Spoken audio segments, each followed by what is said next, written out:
Hey guys, I'm here at New York Comic Con with the creators of The Legend of Korra. Nice to see you guys again. Good to see you. We have now I'm going to be talking about episode 2. So if you haven't seen it, stop watching this, but you should go to nick.com, watch it.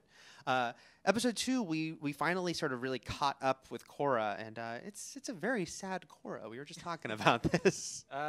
It is. I mean, we wanted to do justice to her, what she kind of went through at the end of book 3 and her injuries, and treat it with a seriousness and a gravitas, and not just gloss over, like, you know, in animation it's very easy to just be like, oh, everyone's fine the next day, and yeah. You know, and even though it's been 3 years, we wanted to show like what this journey has been for her up to the point where we meet her in book 4, and even at that point she's still struggling to kind of get her confidence back, and so yeah, it was a challenging episode to write, but one I'm super proud of, and I hope everyone likes. And there's some lighter moments in there, yeah. but yeah, it was meant to be a kind of a realistic and serious take on her recovery.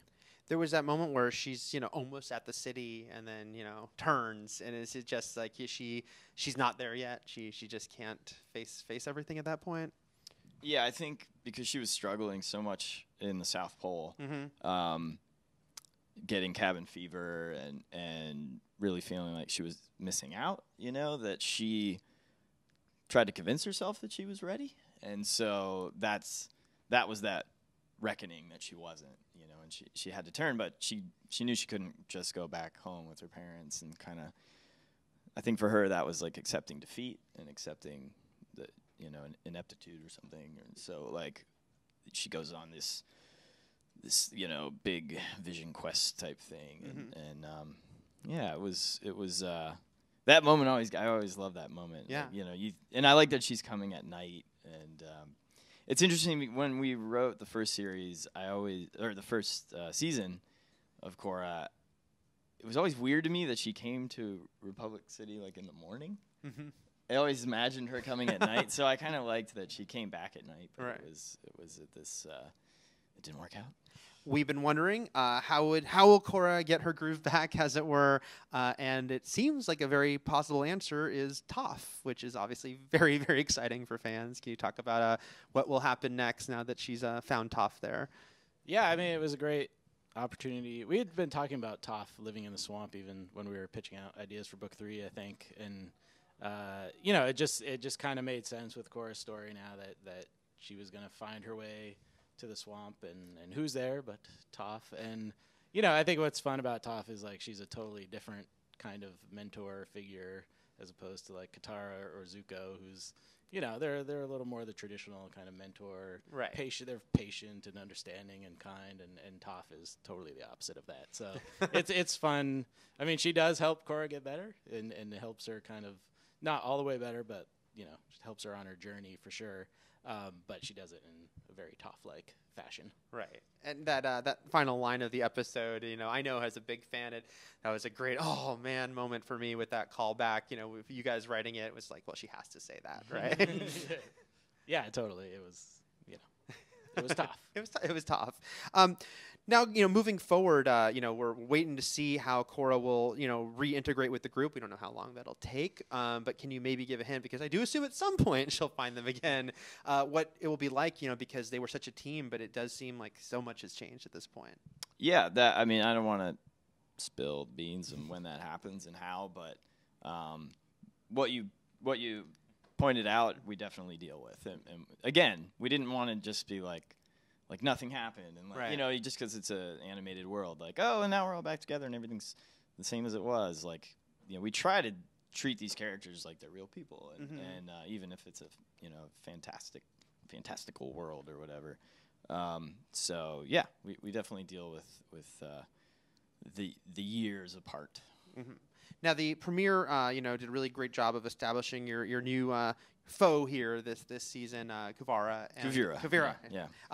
Kuvira is interesting because, well, first of all, her philosophy and what she's doing, but also, of course, the fact that Bolin is with her right now. And Varric. And there's clearly there could be some conflict there. There already is some issues there. Can you talk about when having Korra face this person who has a very different point of view than we've seen before from a nemesis on this show. Yeah, the fun things about Kuvira, obviously she's very strong-willed and determined and capable and ambitious, which are all things that you could use to describe Korra. So it's fun to have them meet up. But the thing is, those are words you would use to describe Korra in the past, and she's in a very different place now. So it's kind of an interesting dynamic between them. Now I'm curious. I'm not going to try to get you to tell me anything about how this show ends. I wouldn't want to know, and you wouldn't tell me. But was coming up with the end? Was it easy? Was it something that you had in mind for a long time, or was it something you did kind of go back and forth a lot about how are we going to wrap up this story, this journey? Yeah, I mean, it kind of organically came together as we were pitching out stories for book 4, and yeah, it's hard to talk about without giving any specifics away. But yeah, I mean, the last few moments I would say were, we went back and forth a few times, but exactly how are we gonna, end? What's the last scene you're gonna see of this show? So there was definitely a lot of discussion about what that would be and stuff. So I can't wait for people to see it. Has it been exciting with this final season / book that it is the jump that visually everyone gets to look a little different, and sometimes subtle ways, sometimes direct ways, and showing that maturity in them both as characters and in just in animation? Yeah, for me as the art director, that was really fun. It was a lot of work. I mean, virtually every character had an update to his or her model. So. But it was really fun. I loved jumping ahead and designing. I did the design of the wingsuits, the Airbender wingsuits, which was really fun. I loved seeing the Air Nation kind of catch up to modern times. So that was cool. Something we never got to put in the show, but the idea is that Asami designed those suits, and I wished we had gotten that into the show. But that's more of like a pop-up. That's a good. That's good info for a tie-in book. So the idea is that she engineered, some like high-tech fabrics and stuff that she engineered these suits and kind of brought them into the modern age. So yeah, it was fun. Before I let you guys go, I'll do the thing where I ask you if there's anything vague you can say thematically, what people should expect as we go into these the final episodes of Korra. It's all about balance. Yeah, it's right there in the title. There's a little running theme of forgiveness through this season, so I'll leave you with that. Friendship. Yeah. It's really a season about these friendships, and some are like less obvious than others, and yeah, I like the themes, and yeah, but the main thing is about Korra and her spiritual arc. And finding balance within herself.